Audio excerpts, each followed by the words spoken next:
মৰমৰ ছাত্ৰ ছাত্ৰীসকল, আচলতে আজি আমি এনেকুৱা এটা বিষয় লৈ ডিছকাছ কৰিম যিটো আমাৰ অত্যন্ত দৰকাৰী এটা বিষয়।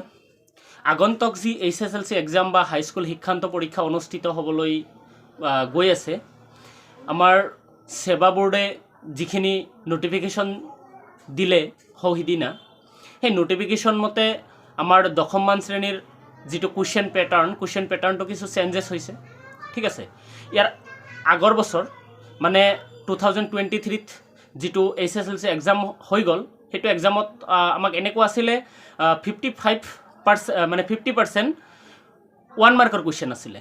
1 মাৰ্কৰ কুৱেশ্যন বুলি ক'লে এনেকুৱা নহয় যে তাতে কেৱল মানে 1 মাৰ্কৰে কুৱেশ্যন আছিলে, তাতে MCQ আছিলে, তাতে আপোনাৰ very short answer type question আছিলে, তাতে ট্ৰু ফলছ আছিলে, তাতে খালী ঠাই আছিলে, হয় না নাই?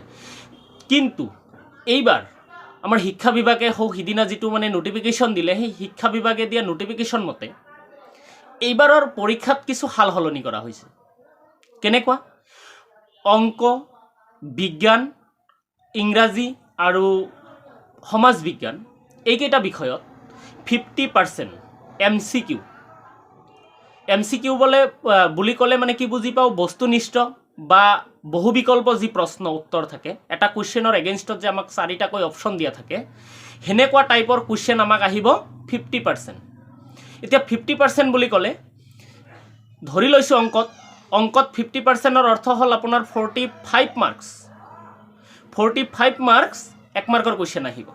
ঠিক আছে, তো 45 মাৰ্কছ 1 মাৰ্কৰ কুৱেশ্যন আহিলে সেই কুৱেশ্যনকেইটা যোৱাবাৰৰ দৰে নহ'ব, এইবাৰ গোটেইখিনি কি আহিব? MCQ। এতিয়া আমাৰ মৰমৰ ছাত্ৰ ছাত্ৰীসকলক মই ক'ব বিচাৰোঁ, MCQ কুৱেশ্যনছ অংকৰ নিচিনা বিষয় এটাৰ পৰা গোটেইখিনি কৰাটো ইমান এটা সহজো নহয়। ঠিক আছে, আকৌ সিমান টানো নহয়। তো আমি কি কৰিব লাগিব? এই MCQৰ 45 মাৰ্কৰ ভিতৰত 45 মাৰ্ক যদি পাবৰ কাৰোবাৰ ইচ্ছা আছে, আমি কি কৰিব লাগিব?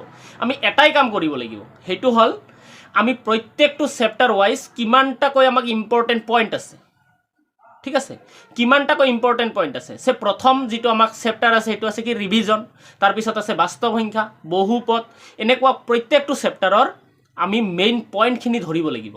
আৰু সেই পইণ্টৰ ওপৰত আমাক কি কি প্ৰশ্ন সুধিব পাৰে, সেই প্ৰশ্নখিনি আমি ভালদৰে বুজিব লাগিব। যদি আমি পইণ্টখিনি ভালদৰে বুজি পাওঁ, তেতিয়াহ'লে আমি 1 মাৰ্কৰ কুৱেশ্যনছখিনি নিশ্চিতভাৱে কৰিব পাৰিম আৰু 45 আউট অফ 45 পাই যাম, তাত কোনো সন্দেহ নাই। ঠিক আছে, এই 45 মাৰ্ক পাবলৈ গ'লে যে আমি বহুত বেছি জানিব লাগিব, আমি অংকৰ কেলকুলেশ্যন কৰিব লাগিব, ফৰ্মুলা জানিব লাগিব, গোটেইখিনি কিন্তু সেনেকুৱা নহয়। বস্তুনিষ্ঠ প্ৰশ্ন দিয়াৰ মানে এইটোৱে, আমাৰ কনচেপ্টখিনি থাকিলেহে আমি কৰিব পাৰিম। ঠিক আছে, তো মোৰ বহুত ছাত্ৰ ছাত্ৰীয়ে, বিশেষকৈ আমাৰ এই বৃহত্তৰ অঞ্চলৰ ছাত্ৰ ছাত্ৰীখিনিয়ে এই নতুন ছিষ্টেমটো কেনেকুৱা হ'ব অংক বিষয়ত আৰু প্ৰত্যেকটো চেপ্টাৰৰ পইণ্টবোৰ কেনেকুৱা, এইখিনি সম্পৰ্কে আলোচনা কৰিবলৈ মানে বিশেষ এটা ক্লাছৰ আয়োজন কৰিবলৈ বহুতে দাবী জনাইছিল। তো অৱশেষত মই সিদ্ধান্ত লৈছোঁ, অহা ৰবিবাৰ মানে আজি হ'ল 14 তাৰিখ, শুক্ৰবাৰে 15, শনিবাৰ 16, ৰবিবাৰ 17 তাৰিখে কয়াকুছি উচ্চতৰ মাধ্যমিক বিদ্যালয়, নামটো আকৌ কৈছোঁ, কয়াকুছি উচ্চতৰ মাধ্যমিক বিদ্যালয়ত ৰাতিপুৱা ঠিক 10 বজাৰ পৰা আমাৰ এই বৃহত্তৰ অঞ্চলৰ যিকোনো স্কুলৰ ল'ৰা ছোৱালীয়ে 10মান শ্ৰেণীত যদি পঢ়ি থকা ল'ৰা ছোৱালী হয়, সকলোৱে মোৰ সেইটো ক্লাছত অংশগ্ৰহণ কৰিব পাৰিব, তাত কোনো ধৰণৰ বাধা নাই। ঠিক আছে, সেই ক্লাছটোত আমি প্ৰত্যেকটো চেপ্টাৰৰ, বিশেষকৈ আমাৰ সন্মুখত যি অহা 10 তাৰিখৰ পৰা হাফ ইয়াৰলি এক্সাম আৰম্ভ হ'ব, সেই হাফ ইয়াৰলি এক্সামটোত 1 মাৰ্কৰ কুৱেশ্যনখিনি কেনেকুৱা হ'ব, কোনটো চেপ্টাৰৰ পৰা কি কি মেইন পইণ্ট আছে, কেনেকুৱা ধৰণৰ কুৱেশ্যনছ আহিব, সেইখিনিৰ ওপৰত আমি বিশেষকৈ আলোচনা কৰিম একেবাৰে গোটেইখিনি। ঠিক আছে, হাফ ইয়াৰলিৰ চিলেবাছৰ যিখিনি আমাক চিলেবাছ লাগে, গোটেই চিলেবাছখিনিৰ আমি 1 মাৰ্কৰ কুৱেশ্যনছখিনি ডিছকাছ কৰিম, নতুন এক্সাম পেটাৰ্ণৰ ওপৰত আলোচনা কৰিম। ঠিক আছে, তো অহা ৰবিবাৰে ৰাতিপুৱা 10 বজাৰ পৰা কয়াকুছি উচ্চতৰ মাধ্যমিক বিদ্যালয়ত, ঠিক আছে, মই নিজে এটা ক্লাছ ল'ম। তো ইচ্ছুক যিখিনি আমাৰ 10মান শ্ৰেণীৰ ছাত্ৰ ছাত্ৰী আছে, কোনো বাধা নোহোৱাকৈ যিকোনো অনুষ্ঠানত পঢ়িব পাৰে, তেওঁ কয়াকুছি উচ্চতৰ মাধ্যমিক বিদ্যালয়ত ৰাতিপুৱা 10 বজাত দেওবাৰে আহিব পাৰিব। ঠিক আছে, তাত কোনো ধৰণৰ অসুবিধা নাই। যদি কাৰোবাৰ আহোঁতে অসুবিধা হয় মোৰ কমেণ্ট বক্সত যাই পেলাই কমেণ্ট যোগে মোৰ লগত যোগাযোগ কৰিব পাৰিব। ঠিক আছে, আৰু কমেণ্ট বক্সত মানে ডেছক্ৰিপশ্যনত মোৰ ফোন নম্বৰ দিয়া থাকিব, মোক কণ্টেক্টো কৰিব পাৰিব, কোনো অসুবিধা নাই। এইটো ক্লাছৰ বাবদ কোনো অসুবিধাও নহয়।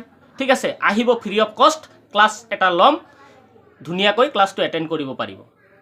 তো অহা দেওবাৰে সকলোকে গোটেইখিনি ল'ৰা ছোৱালীক 10ম মানত শ্ৰেণীত পঢ়ি থকা যিখিনি ল'ৰা ছোৱালী গোটেইখিনিকে লগ পাম বুলি আশা ৰাখি আজিৰ ভিডিঅ'টো এইখিনিতে শেষ কৰিছোঁ।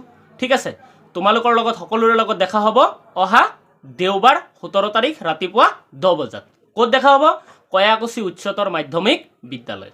ধন্যবাদ।